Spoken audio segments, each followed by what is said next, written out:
शारीरिक आणि सामाजिक अशी दोन प्रकारचे अरिष्ट असतात आणि ह्या अरिष्टांवर मात करणारी माणसं कधी हरत नसतात असा माझा अनुभव आहे. कारण मीही तेच भोगलं, तेच जगलो आणि त्यातून वरती आलो.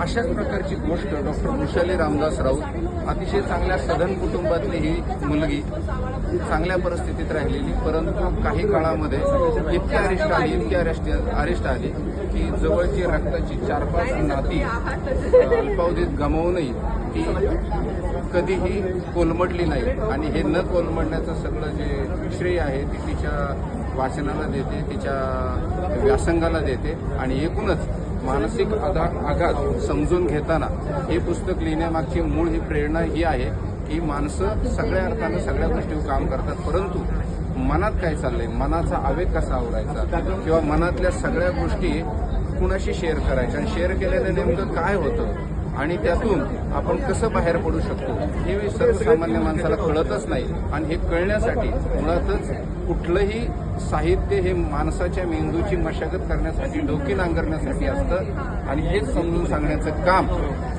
वृषालीनं मानसिक आघात समजून घेताना या पुस्तकात केलेलं आहे. आणि ते एक्सवर पण आहे आणि इतर सोशल माध्यमावर सुद्धा अनेक प्रकारचं चांगल्या प्रकारचं प्रबोधन साध्या सोप्या भाषेत करते. आणि पुस्तकही तशाच पद्धतीने लिहिलेलं आहे, प्रेझेंट केलेलं आहे. तर कृपया सगळ्यांना विनंती आहे, इथून पुढच्या काळात आपल्यावर येणारी सामाजिक अरिष्ट असतील, शारीरिक अरिष्ट असतील, मानसिक अरिष्ट असतील, त्यांच्यावर मात करायची असेल तर हे पुस्तक आपण वाचलंच पाहिजे.